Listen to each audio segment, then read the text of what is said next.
the dead is a miracle, doc. They counted me out. Moment of truth, counting it down. Underdog story was down for the count. Back on my feet, back with a mic, back on the beat, back with a family that bang in the streets. The game on lock, I stand with a key. Standing my ground, I am planning to flee. Standing my ground, I am planting my feet. Taking a stand, embracing my destiny, shaking his hand, flipping the script. What is going on, everybody? Welcome to Sunday night CrossFit Talk. It's been a crazy weekend. A lot to talk about tonight, but I know it's been a crazy weekend for me.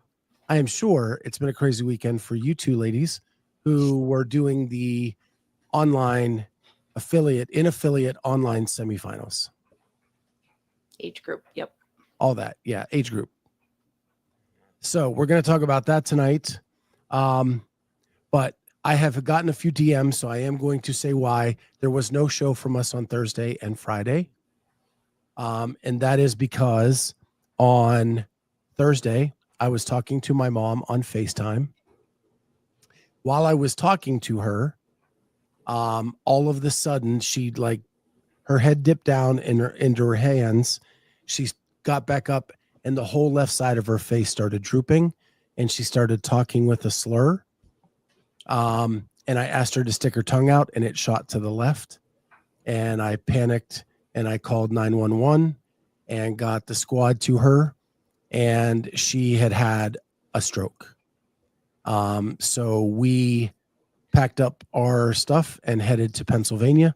Once we found out where they were taking her, it took till about 1 o'clock in the morning to find out where she was going. And once I knew because from Columbus, she could either be in my hometown of Oil City or in Erie or in Pittsburgh. And all three are a different direction from Columbus. And so I needed to know even what direction to head in. Once we got that she was in Pittsburgh, we headed over there, which was convenient because my daughter lives there. So we're able to take Walter to her and then go to the hospital to see my mom. Turns out we got it so quickly that there's very little damage done. She's made it through the weekend, and she's been moved out of ICU today into a regular room, and hopefully we'll be going home within the next 2 to 3 days. Everything is coming back down to normal. Her heart rate, her blood pressure, all of that stuff. But my mom has been that like rock in my life, my whole life. And she's been like invincible. And this was really the first time, like I felt like that was being, almost taken away. And it really rocked my world this weekend. But I appreciate like all my friends sending their well wishes and prayers and thoughts and all of that stuff. It meant the world to me. And so what's great is my daughter Corey is only 10 minutes from the hospital. So she's able to get over there a couple of times a day if need be. And all that stuff. So, but we had some great visits. She was back to her normal sassy self today, making jokes with all the nurses, doing all that stuff. So we know she's back with us fully. And they're so impressed with how her dexterity is, that they don't even need her to do PT in the hospital. She can go to outpatient PT. But in the ICU, they couldn't keep her down. She was getting up and going to the bathroom on her own, all that kind of stuff, because she wanted to be independent. Mm-hmm. They moved her out of ICU, and they've put a pad on her bed if she gets out and the alarm goes off. Mm-hmm. And she's like, but they've been letting me up and around. And they said, well, for one night, you've got to prove to us your stability. And then if you do that overnight, we'll take the pad off in the morning. So, but yeah. So that was my wild weekend. We just got back about 5 o'clock, and I listened to the radio call on the Mayhem Classic over my car stereo on the way back, and then watched the last couple events here. So we'll get into all of that. But so take a deep breath. I get to be with friends now. And thank you everybody in the chat for all of the thoughts and prayers and wishes and everything. But the funny thing is, when I go to work, when I was going to an office, above the microwave in the break room these are the signs of a stroke. And just because I was bored, I read them like over and over and over again. Right. And so the minute it happened, I knew exactly what it was was able to call 911. The only bad thing is if you are not in the state of your parent, know that when you call 911, it's going to be a while. Because I went to Columbus PD, who transferred me to my hometown police department, who said my mom wasn't in their jurisdiction and got to the state police. The state police said, this is medical. So they actually services. And so I finally got somebody on that end. But yeah, I would suggest if you live away from your parents, find out what the emergency services number is in their area so you have it on hand. It's pretty crazy that you were on the phone with her and then noticed those signs and were able to react that fast. Like that's. I know, because my mom lives alone. It's life-saving, really. Yeah. I mean, imagine if, I just can't imagine if you hadn't been talking to her. I know. We've said that all weekend. Like I am a God-loving man, and I believe that God had a plan for this, because it is just freaky that I was on the phone with her when this all happened. And because she lives alone, and who knows when someone was going to come visit her, or, Yeah. But yeah, and again, thank you everybody. Thank you, Denise. Yeah, it was a crazy weekend, but lots of blessings that it all turned out for the good for the most part. And yeah. So how were you guys this weekend? I missed talking to you because I know you guys were going through these workouts. I'm usually like, on text with Jamie constantly, finding how it's going. Didn't get to do any of that this weekend. And I felt like out of the loop, but I knew I had to be where I was. Right. We understand. Yeah. So, it was a wild weekend. It was a lot. Like it was stressful. You felt like a burden. It just wasn't fun. I don't know how to explain it. It was a lot. I still don't get the point of the second judge. It's like the second judge is there and like they're in the frame the whole time or whatever. Like it's just they didn't even have to be. Yeah, they didn't even have to. They just have to introduce themselves so that technically they could leave. But like mine was mostly in the frame the whole time. Yeah. But just trying to coordinate everyone's schedules for 5 workouts is difficult. And I'm at my home affiliate. So like Jamie and I talked a little bit over the weekend and like some of the struggles for her, like, you have a different bar, you have different setup of where you're putting your camera. Like if you want to redo anything, trying to coordinate, those 2 judges to be there is difficult. It certainly doesn't make it easy on athletes that don't have multiple people in their gyms that have qualified, for sure. Yeah, I don't even know that. It honestly probably didn't even make it. It probably made it more difficult for affiliates too, quite honestly. Like, I felt like, we kind of like people wanted to go home. Like, I felt like I'm taking people's time, and that's not a good feeling. Like they don't need to be there anymore. They feel, like they're like, all right, we've had enough. I felt the same way. So I'm like, I do want it to be like right away. I'd be like, okay, like 30 minutes later, second, like next one. Okay, see you tomorrow at this time. These 2. Yeah. Like I was trying not to have them there for more than an hour. That they like an hour. Yeah. Like, and okay, we have 4 like that, and we went with other people. So like, imagine somebody's trying to get their area set up and someone else is over here trying to warm up. And then you got to clear their tripod and equipment and go get set up. Like that takes so much time. And 2 of these were 20-minute workouts for a lot of people. Like that's not quick when 4 people need to go back to back to back, or it's 5. There was 4 of us that we brought. The one gym had an athlete that was doing it. So 5. We went to Pitt one day. They did incredible, but like we had like 10 people competing. So like, if you aren't quite ready for your heat, you mess up everything. And you don't want to be rushed they don't want to be like, you feel like you have to go, but you don't really want to be rushed into going. So Lana says, our judges loved having an extra set of eyes, extra help with setup, etc. I will say, I think it's a fine rule if you're a bigger gym with lots of options. Even if you're an affiliate and you're small and you may only have one L1 or that's able to take that advanced judges course. I know Lana has a little bit bigger gym. Like for them, it's not a big deal because they do have those. They have more than one option to be that level 1 extra level judge. And Corey and I were talking about this a little bit over the weekend, that like for those big gyms, I can see needing a head judge to make sure there is consistency across the board and that all the judges are doing what they're supposed to do. But for a small affiliate, that is a huge burden. And we went from, remember, like 3 years ago, it was too much of a burden on affiliates. We need to like cut down what everybody has to do. And then now we've like swung the pendulum back even further than what it was before when everybody said it was a burden. Mm-hmm.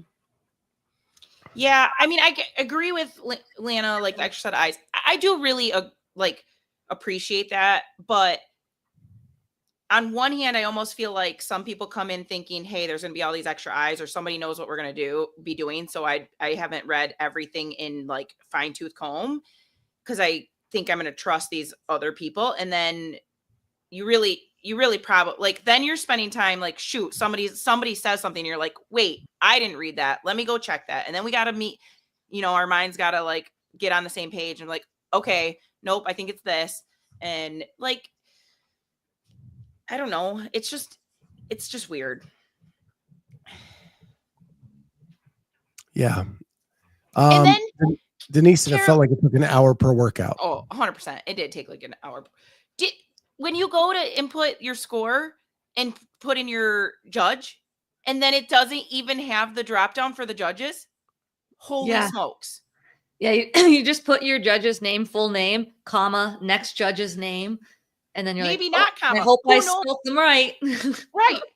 Like, so people probably are going to get away with just putting some name in there because who is checking that at this point? I can't believe that was how the field was. Cause it's you usually type in a name and it populates with who has their judges scores. And that's it should have been head judge, type it in.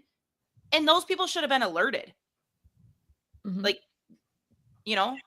I mean, if you're going to do it, then have that as that second layer of security, right? Like, were you the head judge? Can you verify the score for this person? Well, we'll get into all the age group stuff and we'll talk about each workout in a minute. But we're trying to hold off on that kind of talk until maybe the leaderboard is released. I'll be around like 9. Yeah, that's what we're hoping for. So, and Lana actually agrees with you. Yes, that was ridiculous. Before we get into the mayhem, though, someone had a really cool weekend this weekend, and they got their first bar muscle up. And that is our very own Denise Moore. I guessed your age at 67 because I know you've been in 65 and up for a while, or 65 to 69 now. I guess 67. You got your first bar muscle up. And I'm looking for the post. And I'm assuming ripped her hands from the comments in the chat. Worth it. And she says, "Oh my God, I'm so stoked." And so I'm going to share my screen so everybody can see this. She is 67. I was right. My Sherlock Holmesing worked. So here she is. I'm going to blow this up. Like, that looked awesome. Yeah. She's just hanging out. Are you just do the workout? High five, people. I love it. Not just one, but 2. That's amazing. Denise, did you have them like years ago and have lost them, or is this your first ever in your life? To me, this is the coolest thing that happened this weekend. Yeah, that's all awesome. of the stuff at Mayhem, all of the like 67 years old and getting your first bar muscle up. You have got to be kidding me. I've got goosebumps everywhere right now. And I think that was good programming that like the first, I don't know, 5 or 6 rounds, I think for that age group is regular pull-ups. And then you give an opportunity to people to showcase if they do have the bar muscle ups to just separate themselves a little bit more from the field. So I thought that was a good way to program. I agree. I liked that workout for them. She says, "Never. This is my very first." Awesome. So awesome. Don't even know how I did it. Look at her reaction. I It's know. amazing. Like, is the workout done at this point? No. Like, it's only 5:32 in the workout. Like, it's like we might as well bring a cake out right now. Lana got her first ever toast bar today and got 16 of them. Oh my Oh my God. gosh. That That's is incredible. awesome. That is so amazing. I love this community so much. This is the stuff. This is the stuff. It's the stuff. It's the Agreed. stuff. Mm-hmm. I don't even know how else to say it. It's the stuff that I love about this community. The minute I saw this, I had to share it with our text string because it was just the coolest thing I saw all weekend. And I know she tried the games last year and didn't get it.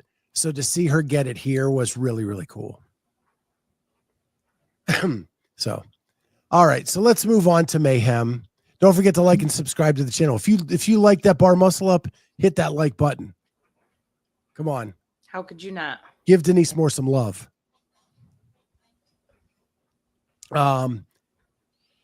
Mayhem Classic went down this weekend.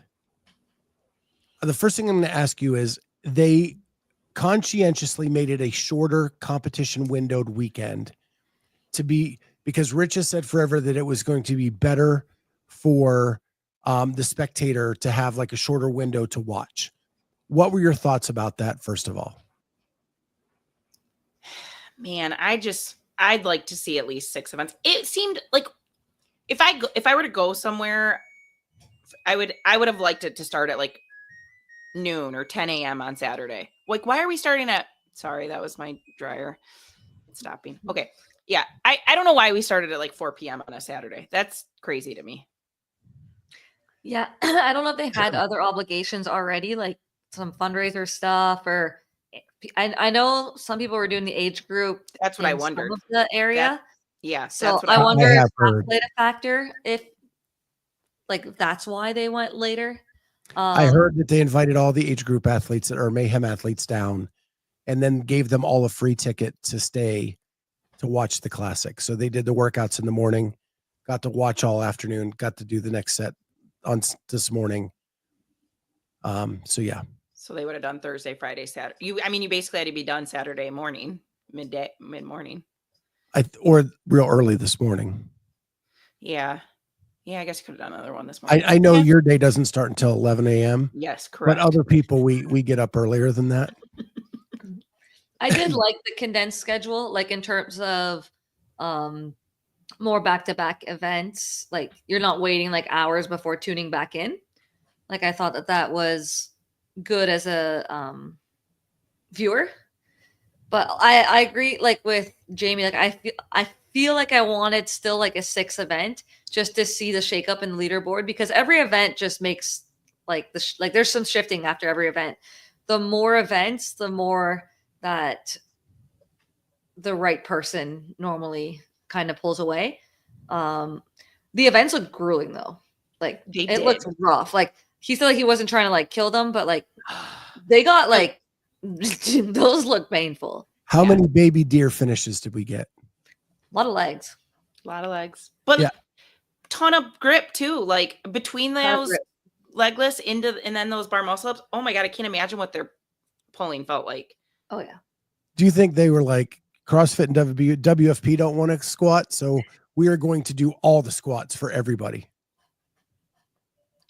Yeah, that's one way of looking at it. I mean, I liked it. I liked seeing all the squatting. Yeah, it was. The finishes were amazing. I thought it was a great competition. I thought, I get what you're saying, especially on the women's side. Like, what? There's like 10 points between 5 spots. I think you do another event, and depending on what it is, like you could have a different two. But even on the men's side, like James was starting to get some momentum. Like there could have been some. And Roman did well again too in the finale. Mm-hmm. Could have made it interesting for sure. Denise wants to know, Carolyne, what movements would you have tested that didn't get tested? Nothing really fit too much that was left. Maybe double unders, which I wouldn't really want to go in there. there was no handstand push-ups, but also they did enough like supported position pressing. So I'm not sure it necessarily lacked a movement, but maybe could have adjusted to put certain movements in there to have a finale, or not a finale, another workout. Yeah. Lynn says it also was cool on the commentating side having Rich and Angelo, who tested it, telling us their times, tips that actually worked. Yeah, that was great. What I loved about it is they didn't take themselves that seriously. No. Like this is fitness, right? Let's have fun. Let's, like, calling Angelo the smartest man in the world. Like, I almost spit out my drink on the way home today. Like, they just were really funny. And they were different. They were different than what we normally get. So it just was refreshing, I think. And they were ripping apart their athletes too. Like their friends. Yeah. Like Luke and the nasal strip. Yes. Luke and Royce got so many comments about his big body. Yeah, they kept adding 10 or 20 pounds every time. Oh my God. He's by the end of the weekend, he weighed 400 pounds. Yeah. The knee jokes were spot on. Yeah. Yeah, they did a really good job. Like all around the broadcast was great. Even for the first event, like you had the drone following the athletes outside. You could see multiple athletes working. They'd zoom in sometimes, they'd zoom back out other times. And then the drone crash. Yeah. And so they made fun of it. Like instead of like being serious and like, oh, like they made fun of the fact that they crashed the drone. Yeah. I thought it was great. They were a little Mayhem biased. I will say that. Yeah. But it's okay. It's a Mayhem event. We knew it was going to be right. And Sean and Rich was saying, hey, I know I'm biased to Haley, and I know I'm biased, but I think that she's good at this or whatever. And I'll agree with CrossFit. I think Sean was really loosened up, and I thought he was fun to listen to as well. I think he was having a blast. So yeah. That sniper video was one of my favorite things. I love those. Yeah. Yep.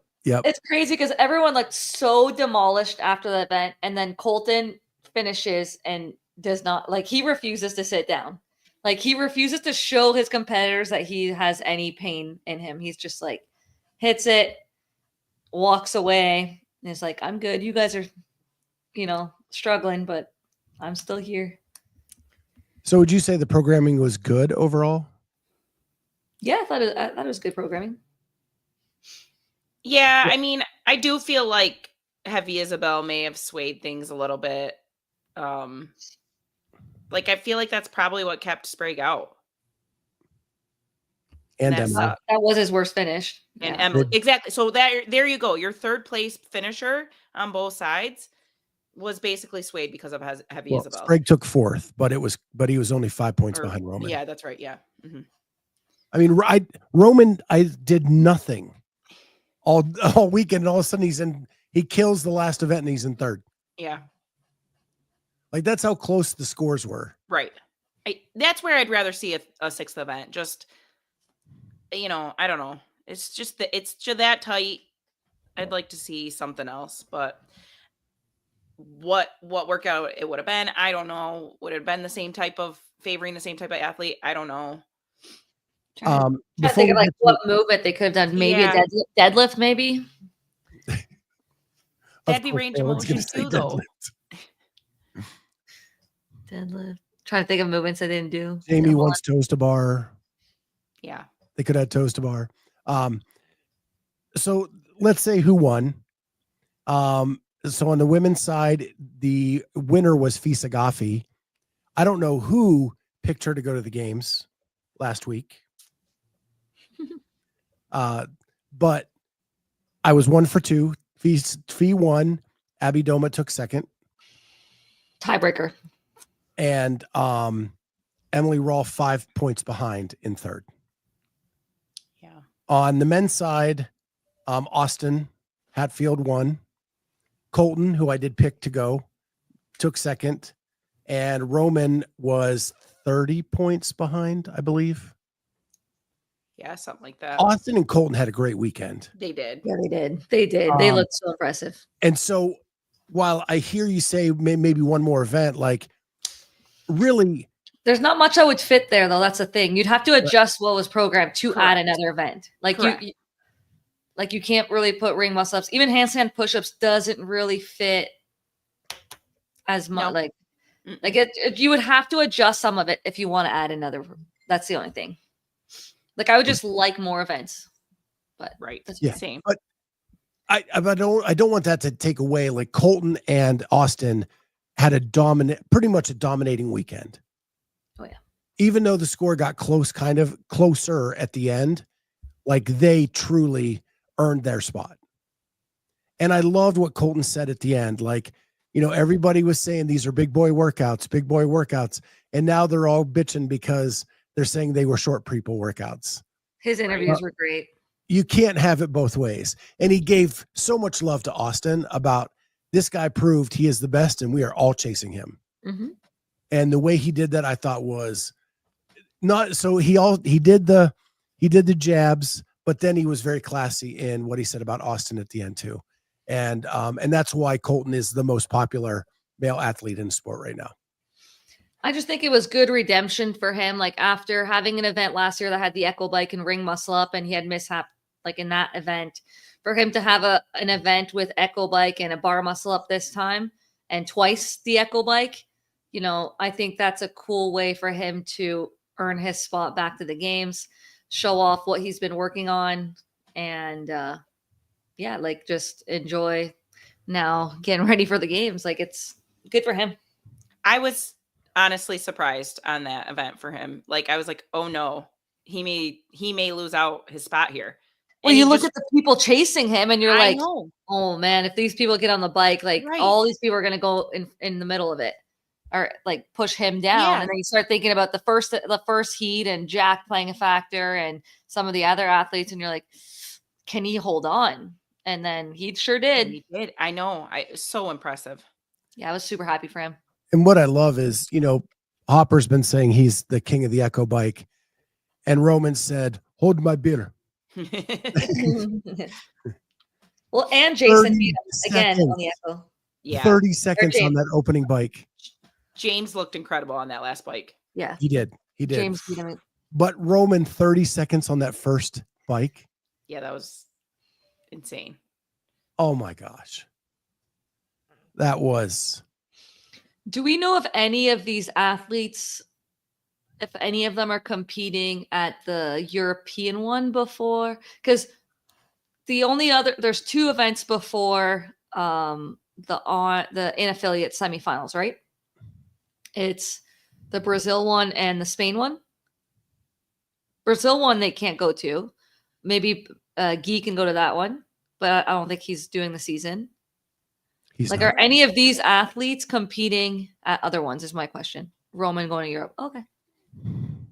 Okay. Some of the events are like we'll talk about are going to be the same or very similar. Mm-hmm. Yeah. Yeah, I would think Claudia and Manon would both be going. Well, that means they're going to go there to go back to North America for the in affiliate plus the Indiana one. Like that's. Yeah. Wait. Yeah. Well, Claudia had an awesome weekend too. She did. Yeah.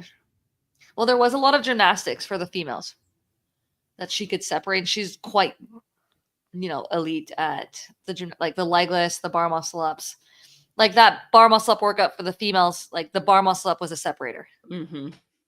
and then the legless also a separator. So. Yep. She's great on her hands too for the handstand walk, GHD workout. So she really had a good, especially a good day two.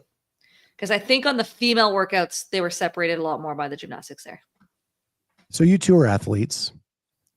You punch your ticket to the games in the first in-person qualifying event. and now everybody else is fighting for those spots. How relaxed are you at this point in the season, and how much does that help you train for the upcoming season? Yeah, that's got to feel good. It feels great.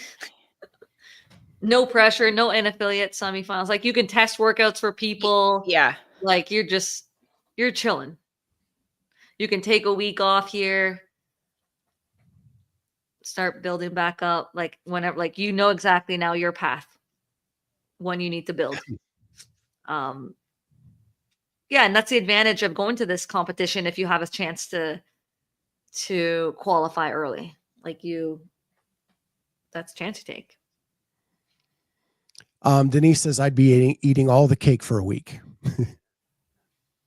Patrick Clark says they still have to train for WFP season, no rest for the weary.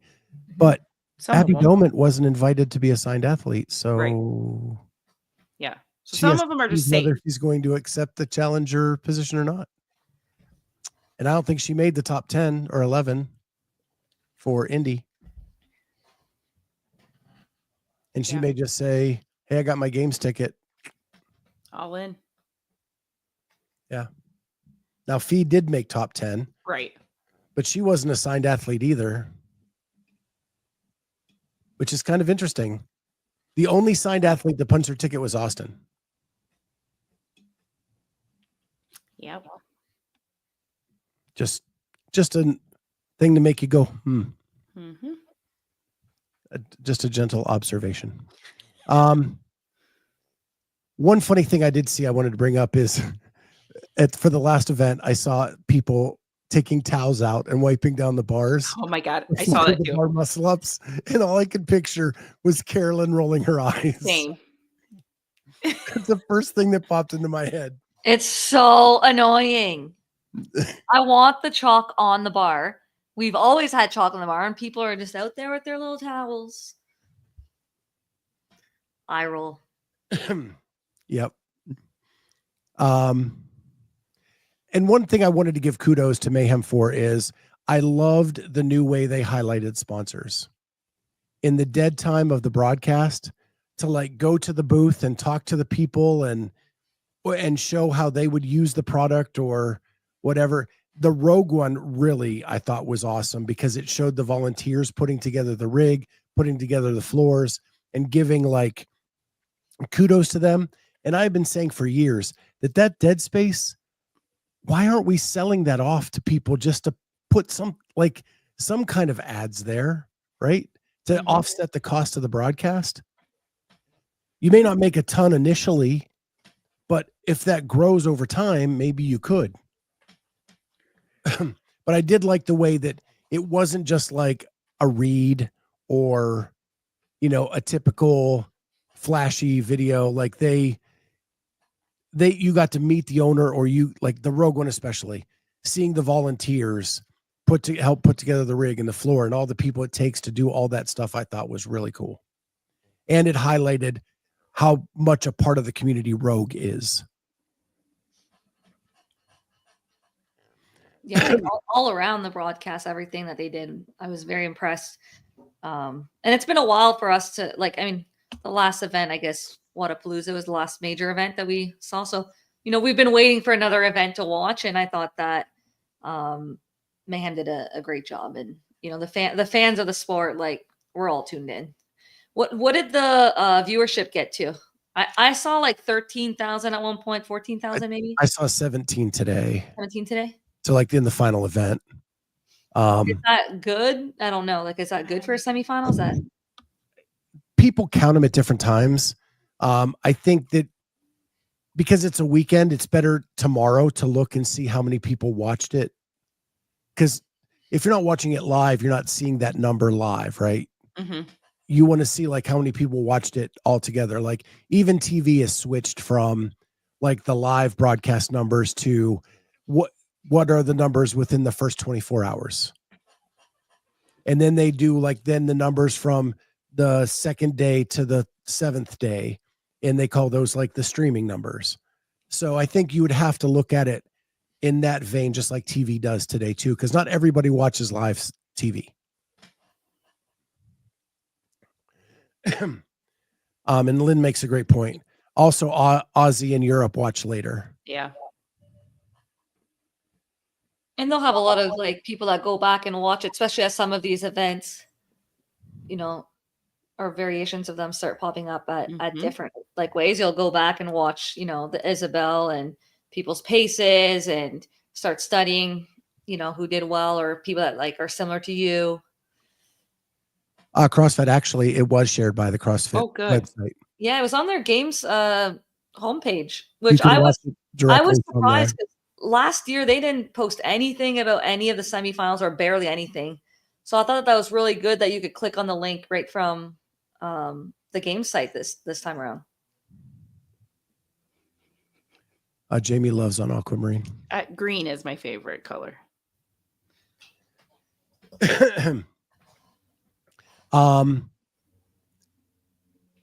With all the good stuff, the only bad thing I will say is that kind of messed it up for me, and I know some of my co-hosts, is that it felt awkward when people that weren't pursuing the CrossFit Games season were altering the leaderboard during the weekend in big ways.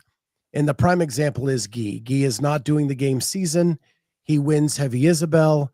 He was in third place overall after the second event.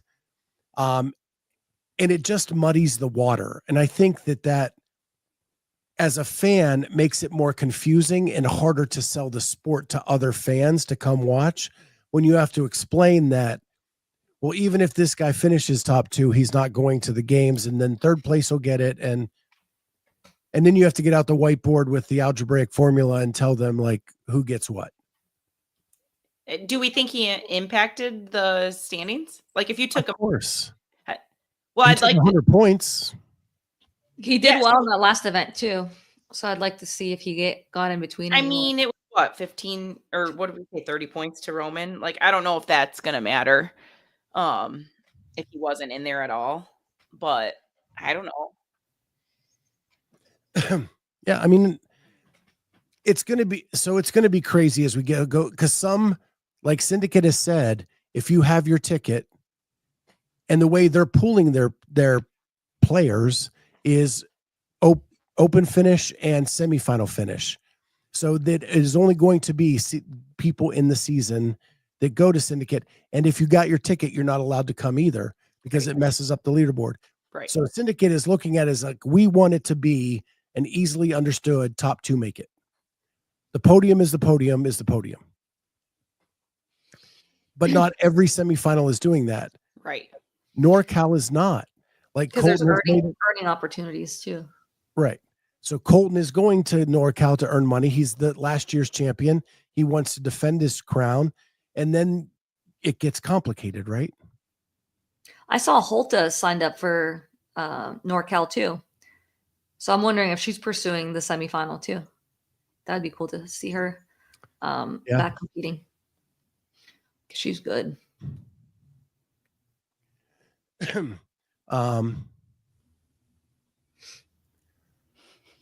Patrick Clark says, again, blame HQ for not regulating their own sport. Yeah. There's a lot of comments, and they're coming in fast. You guys are quick. But yeah, there's like earning opportunities and stuff at these events. So it's hard to. It's either needs to be like these are the semifinals and this is the qualification and only people that haven't qualified. And then if you want other earning opportunities, these are the events. Like Yeah. There should just be some sort of structured. Agree. The plan. game season is the game season. It's not a participation for. Yeah. I don't know. There's other events. I guess go do WFP or other events that pop up. Monster. I don't know. There's all kinds of like that's what Wadapalooza's for, and that's where the exposure and earning. And you can earn money at Metcon Rush. You can earn money at Monster Games. You can game season. Follow it correctly. Like yeah. And if you don't want to follow the game season, it's just going to help those mid majors that we call them grow. Right. Exactly. Yeah. Okay. So I'm going to throw out a question to you guys. what was your biggest surprise of the weekend? One good, one bad.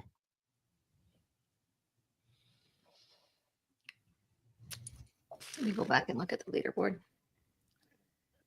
I'll go first. Go ahead. Alexis Raptis was my bad. Yeah. I really thought she'd do better. And I'll throw Hopper in that too. And I've said this on this show before. Every time I put my chips behind Jason Hopper, I go craps. Right. And I said I was never going to do it again. And I picked him to win the Mayhem Classic. Wow. Last week on this show. Oh, geez. And craps. Yeah. Every time I do it, it happens. I guess I got all under the hype of the Hiller video and the way he's been competing lately. And dang. So there it is. So that was my bad. My good was we still seem to not give Abby her due. And she has improved every year she's been at the games. And she is winning semifinals. She did not win this weekend, but I didn't hear anybody pick her to get one of the 2 qualifying spots. I feel like a lot of people said it was going to be between Fee and Abigail for a second. Like everyone was like, it'll be Alexis and then it'll be Fee or Abigail. That's basically what I generally heard. Yeah, I didn't. And yeah, anyway, I didn't hear that, but I was also busy with things this weekend, so I may not have heard everything. And so that's my biggest surprise. Good is that she came out to play. That performance on Heavy Isabel, when everybody was picking Hannah Black or Christine Kohlenbrander, and she just ding, ding, ding right down the line and crushed it. Mm-hmm. Yeah, just consistent. Amazing. Just consistent. That's what she did last year at the West semifinals too. Just consistent, like on the board, no bad events, good at the running ones, good at the lifting ones. Her lifting event was very impressive. Her Isabel. Yeah. She can move that barbell. Wow, that was impressive. I mean, she tied Gee's time, right? They were both 3:58. I think she was 3:55. I want to say. Yeah, she was a little faster. I think she was faster. Like she was fast in that thing. And you could tell Rich was impressed the way he kept talking about it. Yeah. My impressive is Fee. I think like she hasn't been to the games last year. Maybe last time was 2 years ago. Last couple years. She's having a great start to the season. She looked great in the Open, awesome in the WFP qualifiers. Just, kind of like Colton a little bit, has had really an impressive start to the year. And for her to punch her ticket, and honestly, she didn't have anything that was very bad all weekend. She was just consistent. Very impressive there. On the bad for me, yeah, I mean, Alexis, I was just surprised. I expected more. And then Shelby Neal, I'm not really sure what happened with her this weekend. Like, she finished 16th in that field. And she's someone that is so good normally, like very consistent. She might have one bad event here and there. And I don't know if it's tough. If things aren't going well right from the get-go and mentally, you're checked out, like sometimes those competitions are just hard to continue. So I'm not really sure for her what happened there. Yeah. That one surprised me a lot because I picked her as a dark horse last week. Really like her too. On the men's side, who was I? I didn't think Kale would do as terrible as he did. Can you imagine doing 5 events in a competition? Your score is 0. No, I can't. Like, I honestly don't know how he finished as high as he did in the Open. Like, I'm just confused.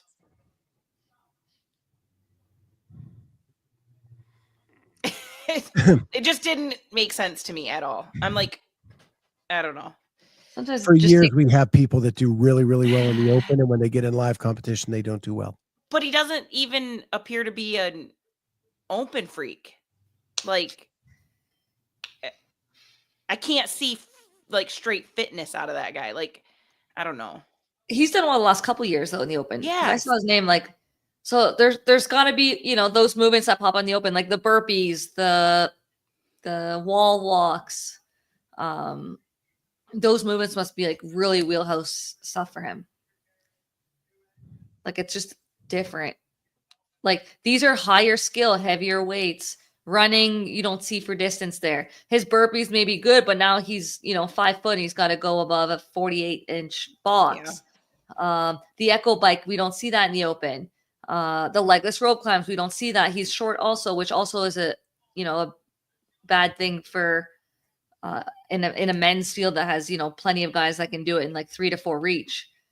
The GHDs you don't see, like the 70 and 100-pound dumbbell. Like there's a lot of things that you don't see in the open that you can kind of hide, which is why like they're the relevant test, but you need the more tests, the more you find out about an athlete. And that's why I said like someone that's consistent, you know, they're good at the open ones and they're good at the higher skill, heavier weights.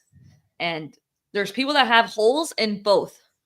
Some people are good one way and not very good engine and body weight and just going in the open. And some people are more on that end, which is why I've always said, if you're going to have qualification through an online portal and everyone has done the same test, count all the open and online together.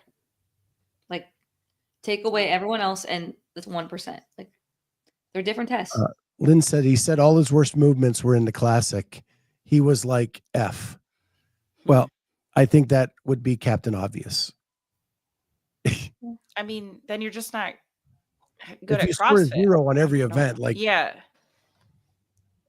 I don't know. It was hard to watch him. I'm like it, but in the same time, and I'll probably come across like an asshole, but it was hard to watch Paige. Like I love Paige, but I don't know. I was actually really impressed with her. Yeah.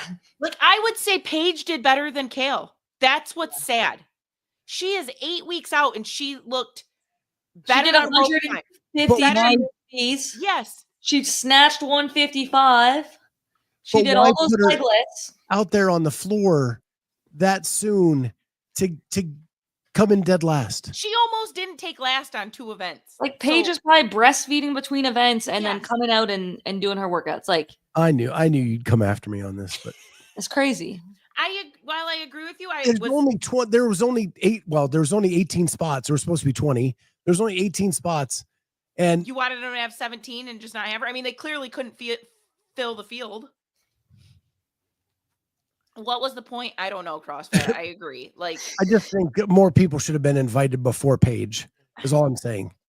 That's it. Right. I don't know. She beat Kale Lehman in my book, so she did not finish last. I'm sorry.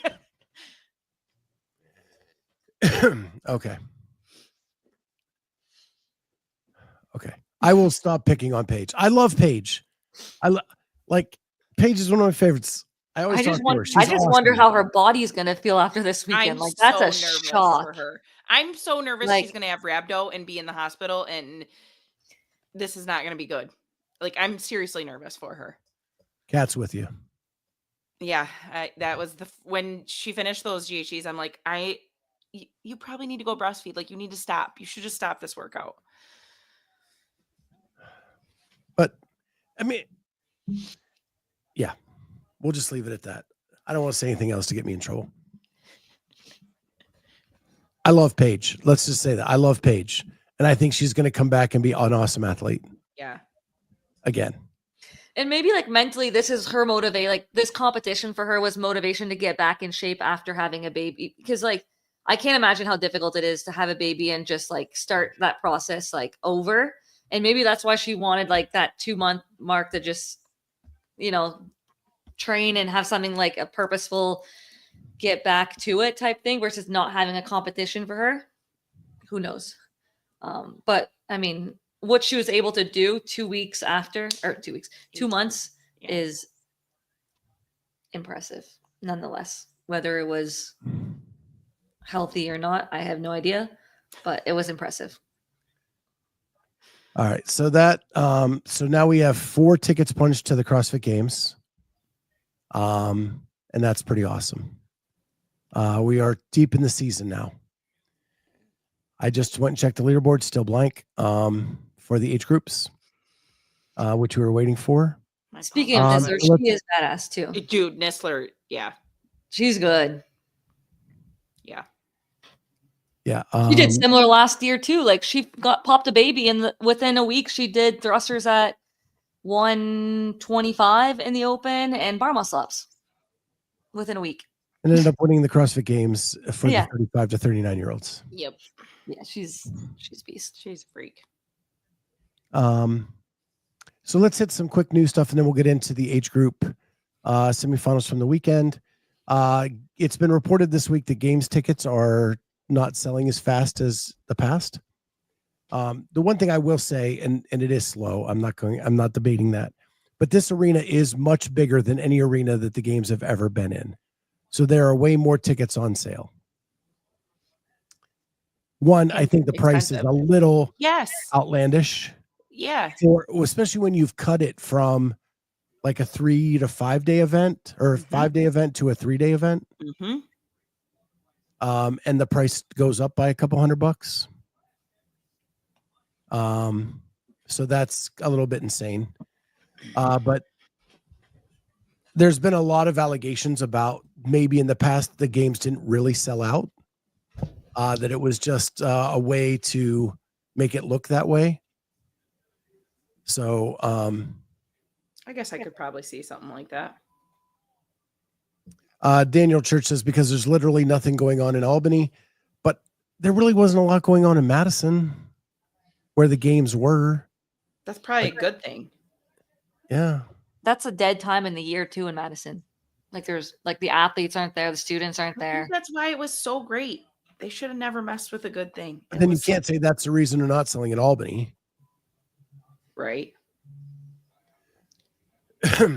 So, yeah.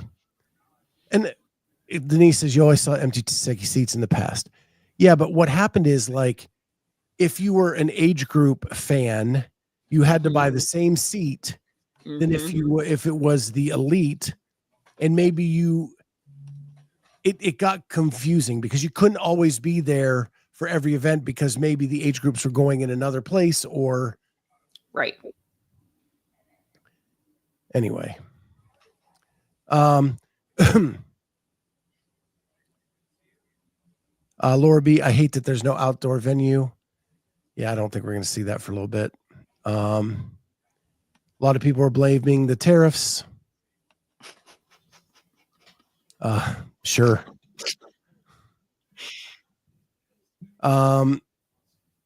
Actually, I do believe this does have something to do with it.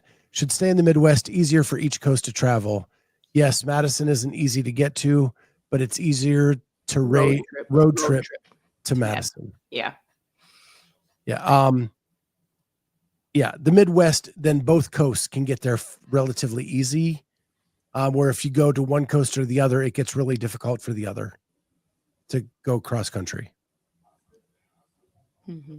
I'm excited to see how the age groups do in Columbus. Me too. Because there is a lot of like eateries and bars and nightclubs and all right around that convention center. Mm-hmm. Columbus is a great city. And so in walking distance from the arena, you just walk out the door and you're in what's called the Short North, which is like the hot spot of downtown Columbus. So I'm super excited to see what happens here. I hope people come. And I've actually thought about reaching out to Joe and Bob and say, hey, do you want me to go do some like videos around the arena, around the convention center, showing like what all is in walking distance, stuff like that, and put it out there. That'd be cool. That would be cool. You should just do it. Mid-major cities, good airports, only shows in town. Columbus, it's that list too. Yeah. Like they said. We have an international airport. We are the hub for Delta. So Oh boy, Little Rock. Okay. Arkansas. Well, hey, thanks for sharing the rumor mill. Yeah. Some of us aren't in on these things. Nope. The other thing that has happened this week, I'm just hitting the quick hit news, and that is Syndicate Crown and TFX have both sent out their initial invites to athletes. People have accepted, and that they are some are accepting and they're posting it to Instagram. I saw Ariel Lowen accepted her TFX invite already. Okay. And TFX announced it. Now, hopefully that's a real announcement and not a leaked announcement like was done with Heavy Isabel. Just kidding. Is it too soon? No. Too soon? Okay. Speaking of Ariel, great interview with her this week. If you didn't catch it, did that Wednesday evening. It's still out there for everyone to view. So look for that. Did you get an invite? You got an invite, Carolyne. Did you decide what you're doing yet, or? I declined it. Okay.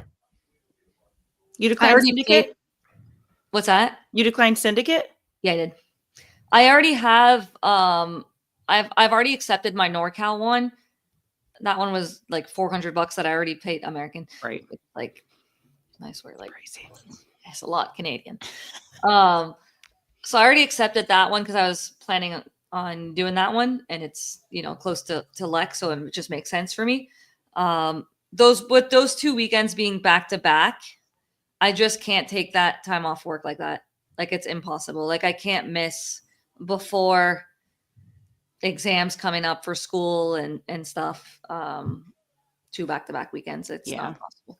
So, I mean, I could get another chance to get an invite if I don't make it through the online in affiliate semifinals. Then they have another group of athletes, and maybe if I look at the field and decide there if I feel I had a better shot through that one. But at this point, I feel like I'm going to NorCal as my one semifinal that I'll do. So they're asking if that $400 is like $2,000 Canadian. I almost said it was close to like, I swear, like 600. It's funny. It's because I didn't really care about the conversion because I haven't been to Canada in a while. And when Emily won the $3,000 for the last event, I was like, Canadian, man, she's like really rich. It's bad. Lynn says you'll crush online, Carolyne. That's what I'm hoping. There are rumors swirling everywhere. We have the Arkansas rumor. It was starting here. Then we have Kenneth going, I thought it was Europe. Lynn, Arkansas, she's going to have to pull out a map for that one. And Julian Eifert said Los Angeles, California, 2026 games. Ugh, I hope not. Yeah. And then CrossFit said, come on, you have money. Rogers just spent like $12 billion on the NHL. That was huge. That's a lot. And that was just broadcasting rights in Canada, right? Wow. Insane. We also have WFP. Do we want to get to this? The Challenger leaderboard had adjustments. One of our very own was swept up in those adjustments. I'm dumb. I didn't read clearly. It was the weight weighing the weights. I don't know why they didn't like highlight that somewhere in a video somewhere. Like, I mean, it's my own fault. And I read through the rules. I just somehow missed that line. I read the next line, the 2 lines below that where it's like, go slow over all your measurements and showing everything. Cause people tend to go fast over that stuff. And I went really slow over everything when I videoed. I don't know. And it was only on the very first page. Like I should have told you because I did mine and like I weighed and I was like I should have just communicated that with you. Yeah, help a girl. Yeah, Traverse mirrored it. I'm sorry. I'm pretty good about reading rules, but like I fine-tooth combed each workout and went through like every possible no rep, every like, why wasn't it on that page? It was one spot. It wasn't highlighted in any videos. It wasn't like, Well, I talked about this on the I had lunch seen show. it on a story or something. That's why I saw I it. didn't. So I talked about this on the lunch show. And when you look at the workouts, they lay it out differently than other people ever have. They actually have a section just for video, Right. separate from the workout stuff. Right. And I think that's actually a better layout, but it's new. And I mean, it's in the rules. I know. And but I'm not, I bet you there was like 20, 30 girls that got dinged with it. And it's all like more of these like independent athletes. Like everyone that was part of a team, clearly one person figured it out and they all did it. Like all of the TTT people and everyone like knew. For one, I was rushed. I was trying to do it before packing, I just last minute signed up. That would never cross my mind. Like weighing out 225 pounds for deadlift and that's crazy. Yeah. So here are the 10 men that are making it into the elite division or the pro division for Indianapolis. And that's Colton, Enola Kai, Nate Ackerman, Tola Morakinyo, Tanner Balaz, Danny Camacho, Colin Bossard, Nick Matthew, Fabian Benito Celis, and Chris Ibarra. And I believe that Tudor was actually affected by a ruling as well, and he was in the 10 and fell out. He's been on that side of things quite often too. That's a movement. For like video reviews. Yeah, that's. And then on the women's side, it's 11 because it was announced Emma McQuaid is withdrawing from the Indianapolis competition. So they are actually taking 11, and it's Andrea Solberg, Ella Wilkinson, Annika Greer, Fee Sakafi, Lexi Neal, Lydia Fish, Linda Kiesman, Trista Smith, Jamie Simmons, Emily Rethwell, and Var Thurman Moe. This is a good mixture of like experienced athletes and athletes that have had other type of experience, like whether it's teenagers or team. There's some good challengers. Yeah. I didn't realize I was like kind of excited to go do that until that came through, and then I was really bummed. Because you were really just doing it for funsies at first, right? And then you qualified. Or thought I did. You don't know what you got till it's gone. I know. I should write a song about that. I do like the way that it was done, that the layout was done by WFP. I think it's much cleaner than like the Rogue 10 pages and you got to sift through it all in one steady stream. Now, when you're like looking at the workout, you look at the workout, and then the people that are worried about the video part of it, look at the video part of it, and you can look at them in the sections you need to at the time. So I actually applaud the way it's laid out. I just wish they would have demoed it because it was new and something different, but they don't have to. I know. I just think if you're a competition, you want the best people there, you want to let them know these are the rules we're putting forth to make sure that cheaters don't get through. Yeah. I mean, it brought up like, I don't know. I think it raised from me, like 6 people down. So somewhere in that, like for basically 29 to like 35 all got booted. Wow. That's crazy. And apparently Jamie Simmons is declining her invite, so that'll knock everyone else up 1. Why is she declining? She injured? Yeah, that's a good question. Yeah, I don't know. So that's happening, gosh, in a couple weeks now, right? Yeah. Which actually it's the same weekend as the Masters Fitness Collective qualifier. So that would have been kind of tough. So whatever. Okay. Tried. There's also been a slew of off-season drug tests. I heard someone got tested. Yeah. Yeah, I was at work and like it's like 8 a.m. So my first class is at 8:10, and I received the notification at like 8 a.m. and don't see it because I'm not on my phone when I work, but I do my attendance on my phone. So I was doing my attendance, and then I saw that I have a call from like Buffalo, New York, and I'm like, well, that's weird. I'm like, but sometimes I look at homes and stuff like in that area for like Lex and stuff. So I'm like, this is like a real estate. I'm like, why are they calling at 8 a.m.? So like I canceled it, and then I see that a voicemail was left, and I just kind of looked, and it was like CrossFit, drug testing, condo, and I just look at, I'm like, oh shit, like they're heading to my condo right now. And I'm like, I'm not home. So like I called back right away. I'm like, hold on, students, you guys just, warm up right now. It was my fitness class.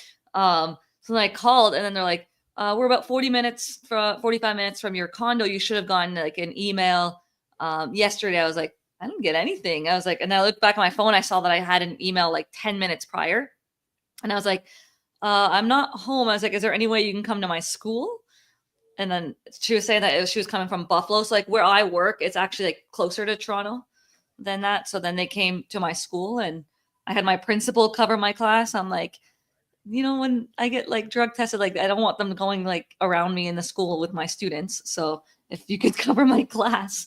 So yeah, no, it was good. Like I was pleasantly surprised that like there was no notification. Like it was like very short term, like within an hour of my email, an hour and a half, I had already done the drug test there, like at my school. So I hope there's more of that, because in my 10 plus years of like being like at regionals, all of that, like 11 years, I guess, regional semifinals, I don't think I've ever gone in out of competition testing. And that is crazy, because I've had my whereabouts every 3 months and I have to post, and I'm like, they don't even freaking test like half they only test like a little group. And I'm like, this is so stupid, because I'm like, so many people can get away with whatever. And then they emailed, and I was like, about time that they freaking do some like random drug testing. I'm like, they should be doing more of this. But like, it's not normal that like for so many years, like I've never gotten tested. Yeah. Like at the games, or like at semifinals, when you qualify, that's, that's or when you're within your top 10, but Right. like that's known, that you're getting tested. I'm like, test people during competitions at their affiliate, like go test. So, Well, that's because I was happy. that's because every time they come test you, they test Lex instead. Well, yeah. So Patrick, well, you posted that, and I was like, I'm glad like I didn't get a notification, because I don't know what would have happened if I was in Cancun. Yeah, like I was like, thank God I was not in California right now. Like I was like, geez, like how does that work?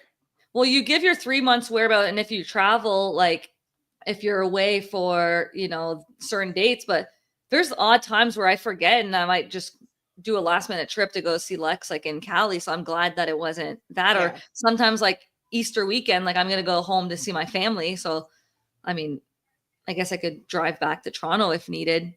But is there like a portal for this 3 month where I've never heard of this? So the people that have like been like at the games, like I know like you set like you're like on a list of like whereabouts that you post. So like I get an email every like few months to say like update your whereabouts, update your address.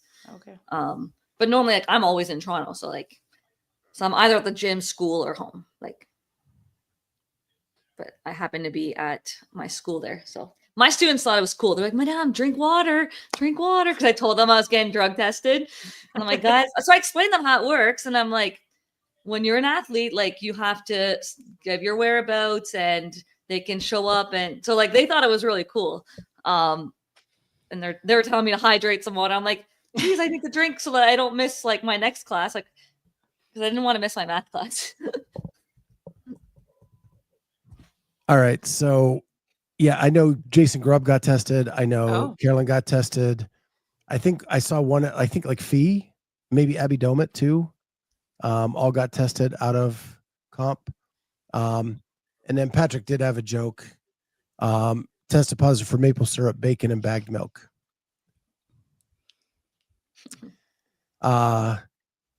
And Denise says he doesn't think the 3-month thing is for masters athletes. But then, Well, but Grub when I was fill out my tested. thing, when I fill out my thingy, it says what division am I in? Like elite, whatever, masters 35. Like it gives options for thingies. Like I've always written like just woman division, which I still will now. Like I'm still competing in the Yeah. women's division, like even though I'm doing the masters. But Yeah, Dallin did as well. I think Emily did too. Rolf. I think you're right. Yeah. So Now they're all I'm coming happy back. that I'm just happy that they're doing more. It seems like they're doing more testing anyways good. right now. So that's good. That's really good. So just before we went on the air, Carolyn sent some stuff to us. And this is a post from Copasur. And this is a workout announcement that they listed, and it is programmed by Mayhem. And it is 4-time 30, 24 calorie echo bike, 30 bar muscle ups, 30, 20, 40, 24 cal echo bike. I.e. event 5. So for weeks, And they have Isabel, don't they? Yeah, they do. You sent more. This is just the first one. Yeah, and they have a running and squatting one too. Yep. And so we've been saying for a couple weeks now or months that with Mayhem programming so many of the events, would it be a conflict of interest? But what I think we're finding now is we may get like a very regional type in-person qualifying events because they may be programmed very similarly across all avenues. Because this is exactly the final event of Mayhem Classic, and now it's going to be in Copasur. Some other ones that she sent to us were, there we go, Heavy Isabel, which was going to be the North American semifinals. We're all doing it. Now Copasur has jumped on with that, programmed by Mayhem. And they have a 5 rounds for time, 800-meter run, 10 thrusters. And the European one has a 3-round 800-meter. Yeah, that one. Yeah, this one, if it's a reel, so I'm going to just pull it up here in our notes. And this is Wadland Fest, programmed by Mayhem as well. Time cap of 20 minutes, 20 sandbag squats, 800-meter run, 15 sandbag squats, 800-meter run, 10 sandbag squats, 800-meter run. Also their first test. Whew, that's heavy. Gross. Yeah, and it is a 150-pound sandbag. Yuck. So definitely some themes that we're seeing, you know, the Isabel, the finale on the Echo bar muscle ups, the 800 meters repeats with some sort of squatting involved. The Côte d'Azur one is thrusters, which I guess has some vertical pressing instead of the burpees and some sort of squatting. So I'm like, well, we'll see if that is a theme in some of the other ones that they've programmed or helped program anyways. Lynn says in Mayhem's defense, the competition program team is different than and separate from the athlete coaching team, and they don't communicate to each other.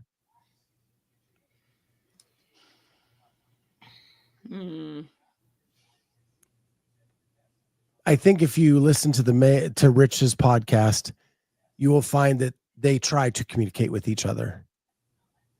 There were attempts in trying to learn what the workouts were ahead of time. And while Rich held true that they did not give any of that information away to a coach or an athlete, they did try to do that. But they are programming all these events, and they are turning out to be very similar in their structure. Mm-hmm. Is that a good thing or a bad thing? Like we did that in regionals for years where all the regionals had the exact same workouts. Right. So we said at the top of the show that Mayhem did a good job. We did a good job. They did a good job programming Mayhem. We thought it was a well-programmed event. But are they all going to be 5 events? I don't know. I hope not. Well, some of the other events are 3 days and not 2. Okay. So they should definitely have 6 at least. So I guess it doesn't add anything to the conflict of interest. It's just, are you cool with like a consistent programming through the in-person qualifying events? I mean, I actually think I'd probably rather see that. I'd rather see some consistency Yeah. for sure. It's just unfortunate for the ones that have to do it multiple times. Oh. That's the annoying part, because it's not like other years where you just get one shot at it. But I do like that there's a similar path in terms of the workouts heading, because then you just start looking at, I mean, you're still going to look at, oh, I wish I was in this field because Right. I did these performances and this field was weaker or whatever. But I don't know. Yeah, I don't think I they'll think- all be the same, but it was interesting that Isabel was also programmed for like the age group. Yeah. Like, what were the chances of that? you know? Well, yeah. So in affiliate semis are going to have actual heavy Isabel. That's what I'm like thinking. Or maybe it's heavy Grace. I don't know. I do think it's probably fine that it's consistent, other than the fact of it could be like a repeat workout for someone who's trying to qualify in a couple different events. Yeah. Someone will get to try heavy as Isabel 3-4 times, or right. So just an interesting observation that we saw. One thing I missed on the WFP, they did announce that the challenger group are going to be able to earn money. If you finish in the top 5, you will earn money in the challenger series. But we announced previously that was the only division not earning money for a podium finish. Now they've corrected that, and the challenger will get top 5 get all like $1,000 a piece. Yeah, same thing for the top 5. So they'll get their points plus $1,000, which at least it makes people want to maybe go to the challenger division. Yeah. But If they need the points anyways, though. Like, if you can get in the challenger and then you get in the pro in the next one, you can still have enough points to go to the finals, and then it's double points. So you can, like, I think there's kind of 2 athletes. There's like an athlete that's just looking for the experience and will go.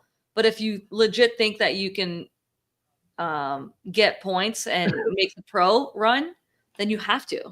Yes. Even if it's just 250 points or whatever it is, like you try to get that.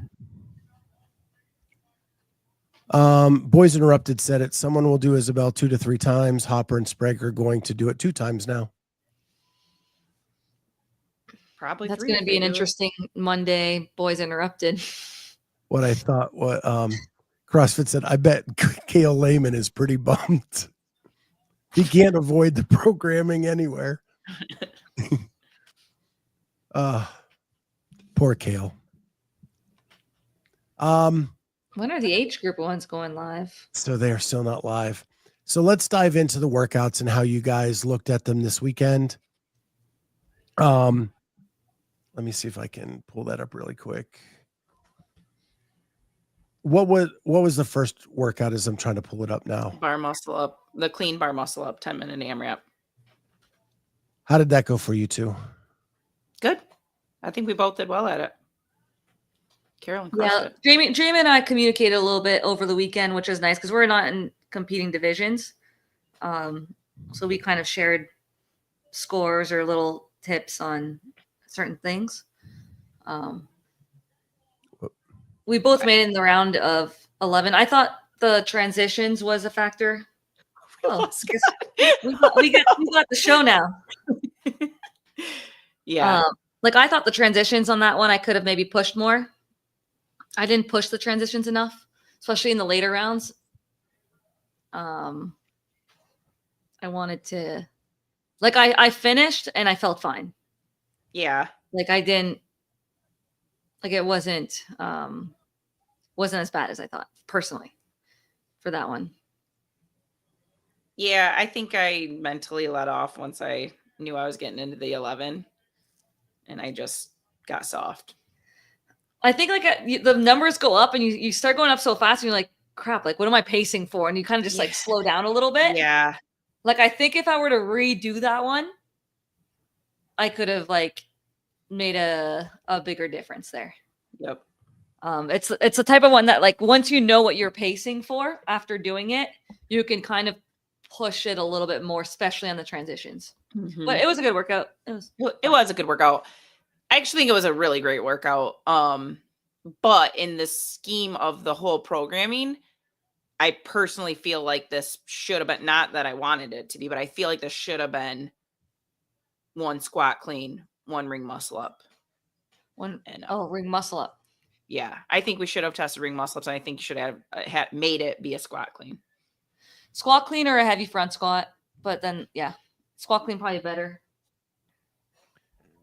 Denise said I didn't push the transition between my first bar muscle up and my second one. Well, that's probably smart. She was The busy high celebrations were important. Yes.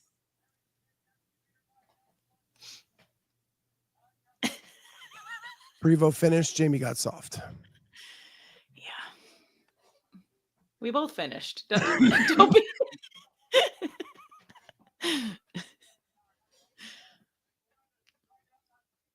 That was a good workout though. I'm curious to see. We both broke the scorecard. Let's go with that. That's always nice, right? And like I said that to one of my judges before. I look at like the 10, I'm like, I'm gonna break the scorecard. Yep.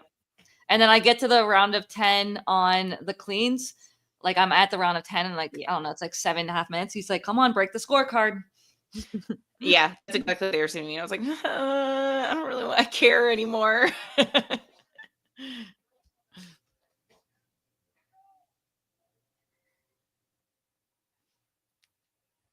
Number 2.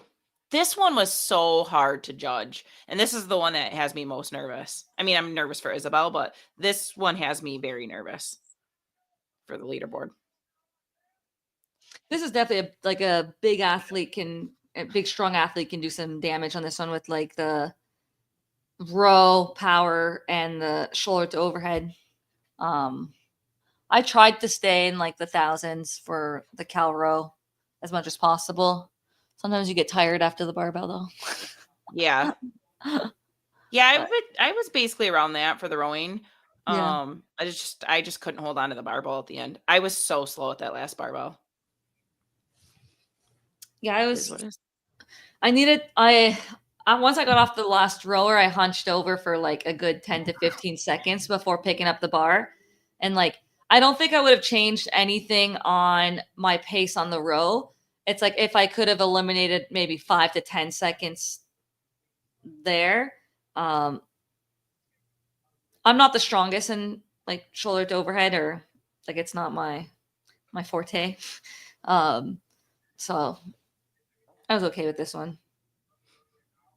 It's just like, I don't know. It's like one that I almost wish I had time to redo and I could have maybe tried to row harder, I guess. I don't know. Like I was going to feel like shit on the last bar no matter what.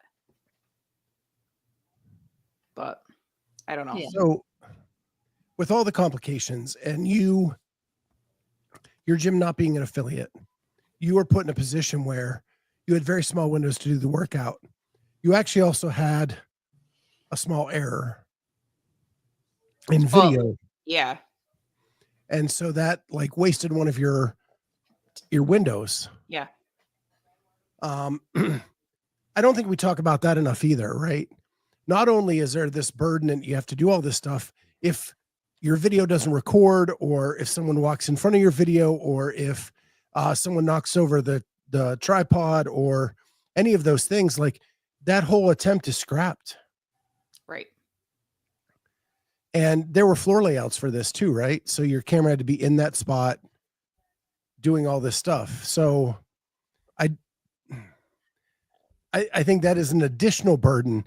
Like they took away the floor plans in previous years. They bring them back and they bring in all these extra things. Like they swung the pendulum way too far. Yeah. Way, way too far. I really didn't like that. So like I always use WeTime and I always connect to the rower. And I personally think that should be the gold standard. Like I would much rather see somebody's constant output and where their calories rolling over on the screen and like leave the camera where it is, where everything's in frame. Like no plates are getting shuffled around over in the corner that we don't get to see while somebody brings.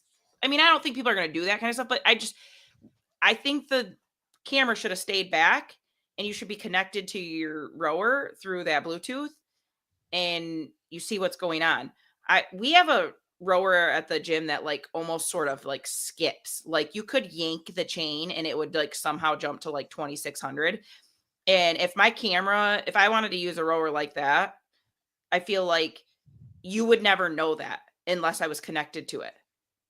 But I would just, would come in at the end and zoom in and show you the 60 calories are done. And you don't know that it wasn't like the cleanest row. If it's connected, you can see that stuff all the time. I don't know why. And people even asked like, so if we connect to the Bluetooth through the rower, is that sufficient? And they said, no. That's crazy to me. And then like Carolyne had issues with her judge bringing the camera close. And then it's like kind of gets the timer out of position just a hair. Like if we didn't mess with moving the camera and we were just connected. Anyone break 10 minutes, you think? No way. No, that's not a 10 There's minute no way. I can't imagine. No, that's not a 10-minute workout. No. Denise says they are suggested floor plans. I think that is a mistake. Yeah. Either have a floor plan or don't have a floor plan. It's too hard though with people's gyms. Certain floor plans actually don't work. Right. Like with where their like rig is in comparison to their like different things.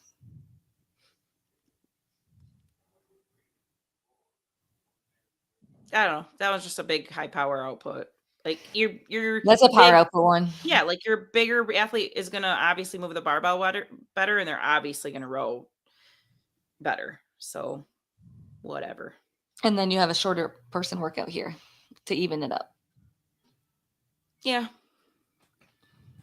3 rounds for time, 30-foot handstand walk, 30 pull-ups, 30 lateral burpees over the dumbbell, 30 toes to bar.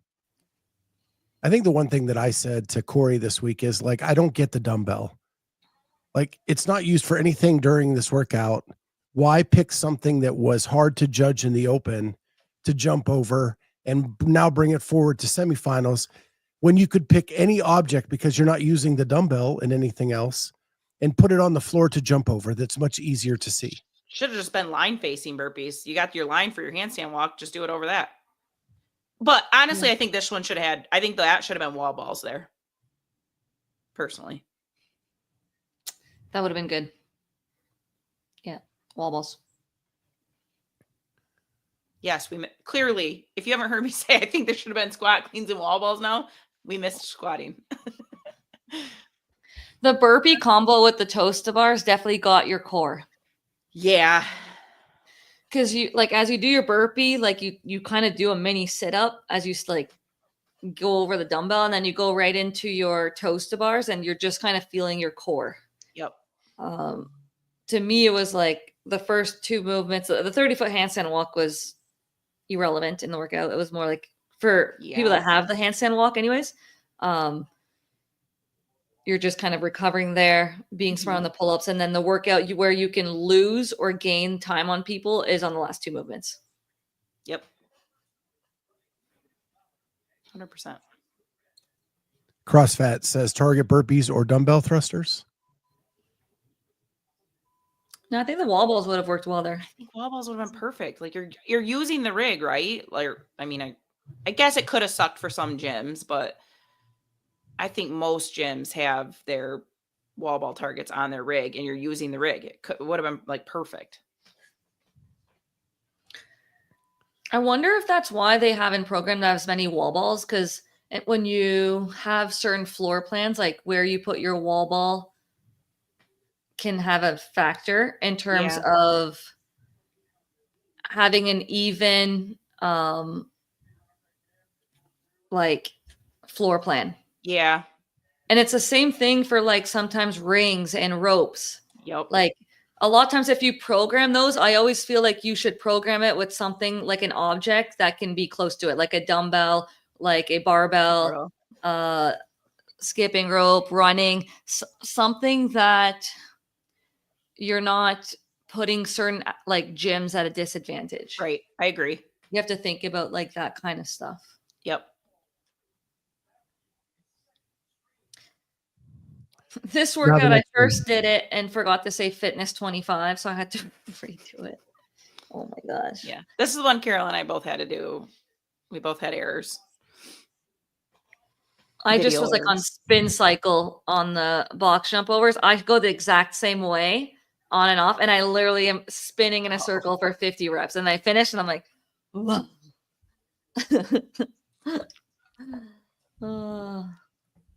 And then you had to do it again. Yeah, I did it again the following day. I mean, if you're gonna redo a workout, this is the one, because honestly, I finished it and I was like, I mean, my legs were like tired from the box jump overs because I do like land low and squat there, but it's not a difficult workout, if I'm being honest. It's like, it's an execution, it's a range of motion, it's a speed of the movements type thing. Like, it's like, how fast do you want to push the pace of moving? I almost fell on the box on the first one. Like, once you watch my video, like I do a box jump and I like trip over on the very first one. Yeah, your legs were a little heavier than I expected going into that first box jump from those, I guess, from the lunges right into the snatch. I don't know. My redo, I was trying to move so fast that I threw the dumbbell, like coming down, just like three times in a row. I could not get a hold of the dumbbell. Just dropped, grabbed it, went again, dropped. I'm like, what is happening?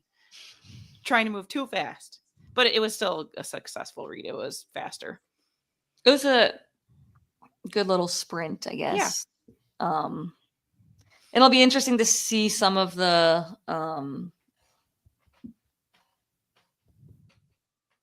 range of motions, I guess, in this type of workout. Yeah. Lunges, snatches. Yeah. Like the box jumps will be the box jumps. Like, I think no one can kind of get away from, you're just kind of box jump and step down. But last one. Boo.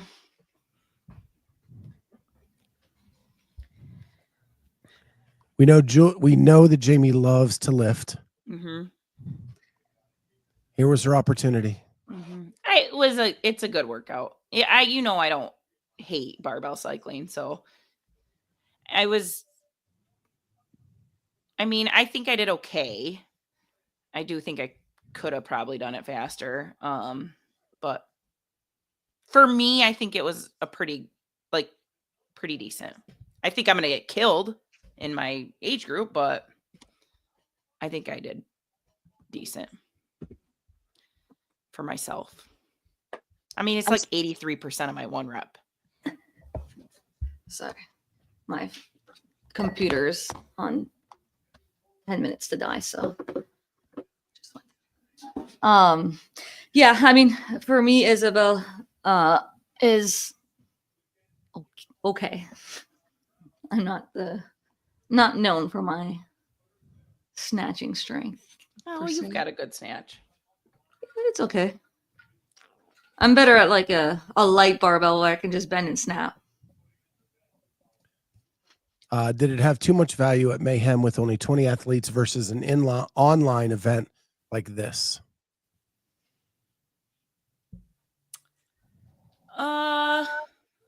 No. I actually feel like it's going to be worse here. Yeah, it's worse online because you have like even more specialists a lot of times that like aren't really as relevant in other workouts.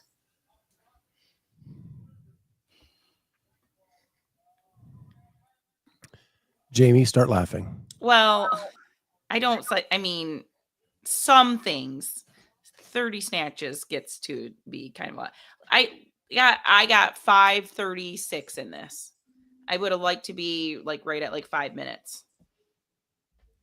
That's not fast. I've heard like 2:35. So I'm going to get demolished in this. It was like 4:54.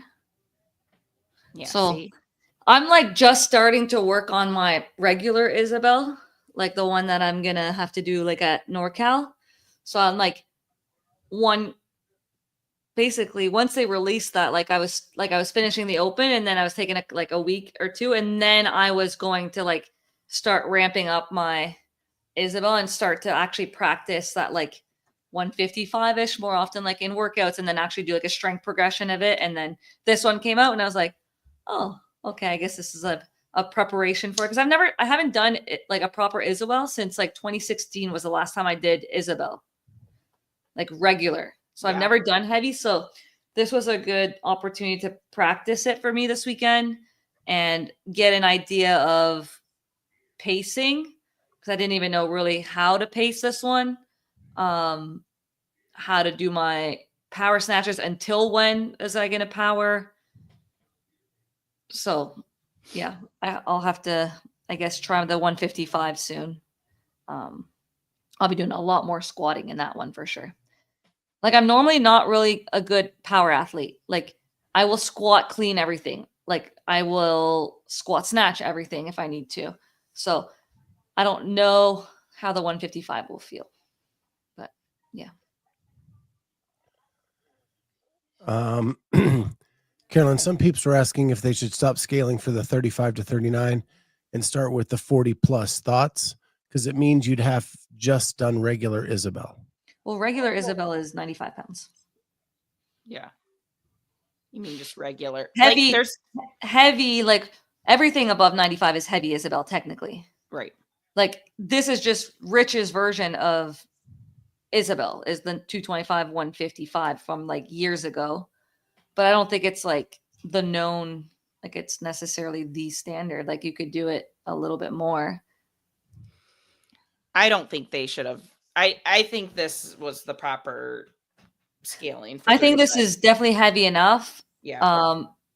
Like you didn't test any kind of heavy stuff like this in the open.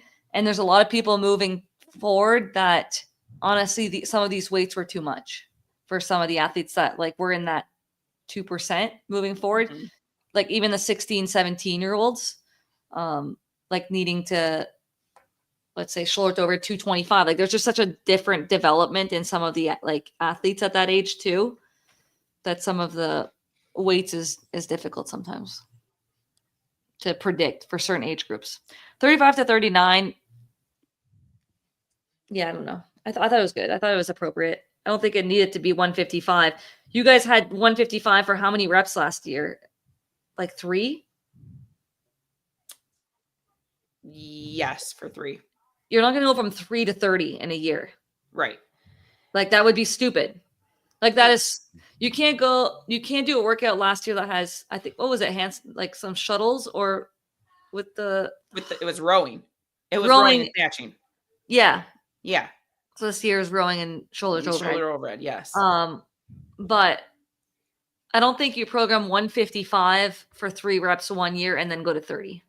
Right. I mean, I feel like what Lynn is saying is, so like this is like last year they did the same programming, right? When we had semis, it was, you just could pay for both and you got to do, like I got to do both. In that essence, sure, it makes sense. But if you are actually separating and doing just age group semifinals, 35 should have its own workout and 40 should have its own workout. Like that's how it is at these events. When you go to the games, I mean, sure, sometimes 35 to 49 are the same, but it's not like the open. It's not 18 to 54 does the same stuff. We've broken off. We're going to get our own programming. Well, and last year when you could do both, that was quarterfinals, not semifinals. Yeah, okay, so quarterfinals. It was a stage earlier. I did like that they had different versions for like 10-year groups here this time around versus normally. Like Yeah. I thought that was a good thing. It makes me think about what the community cup will be like, how they're going to program different styles of workout for the different Yeah. levels as well. But yeah, I think I think the weights were fine. Like you said, you could separate it in every age group. Like the 215 is, to me, is heavier on the guys than it is for the females, because normally 205 goes with 145. Yeah. And then like 185, 125, then maybe like Yeah. a 165, 115, 155, 105, 135, 95. Yep. So I don't know. CrossFit says, I think we are still scaling 35 to 39 the same way we scaled it 8 years ago. The bar is higher now. I completely disagree. I think they've upped it. I mean, Carolyne just told you we went from 3 snatches last year to 30 this year. Like, Well, and you have to remember they keep moving the bar up for elite athletes more and more too. Right? It's not the same. it's just different because like masters is so unique in the sense that like me aging from the elite to a masters, I'm a different master than someone who started like or like let's say are in those age groups and don't have all of those years of CrossFit or training age under them. Like let's say like an athlete that's competed before, like in the elite division. Like there's just such a different range of athletes that you can get in each division of the masters. I think it's tough to get it right sometimes on some of the scaling, because sometimes it's like too much watered down, and then sometimes it's like this is like over programmed for that division.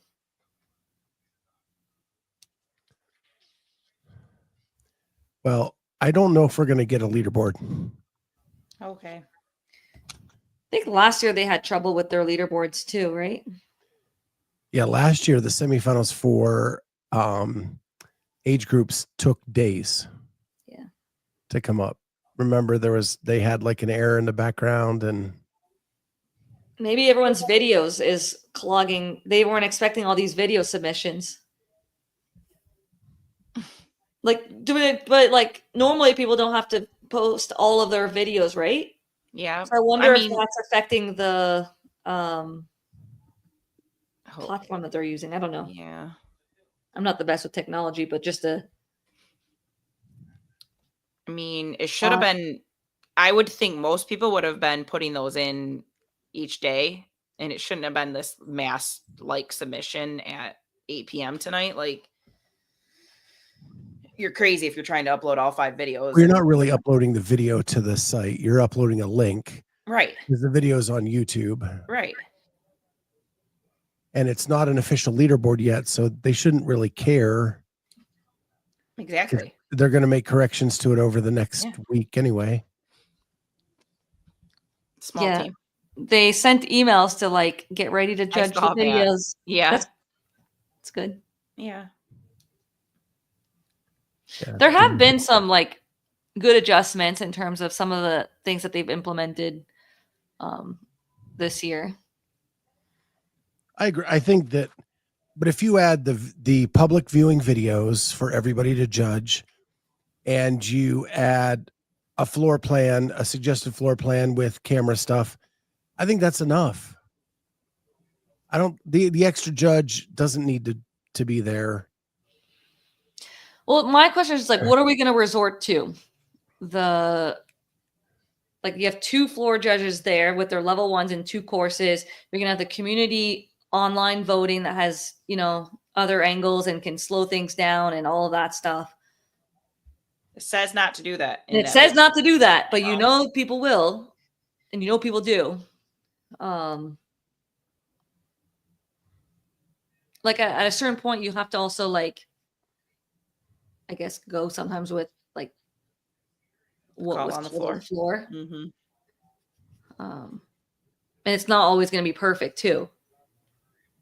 Yeah. But yeah, call on the field stands. I Yeah, think that's what I was going to like.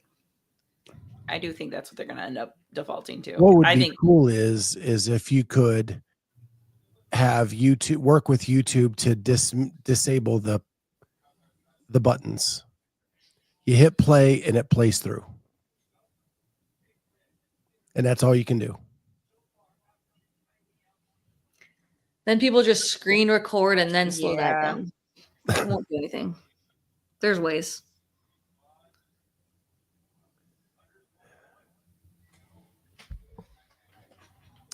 Clooney says CrossFit is just shifting the responsibility from themselves to the community. 100%. Yep.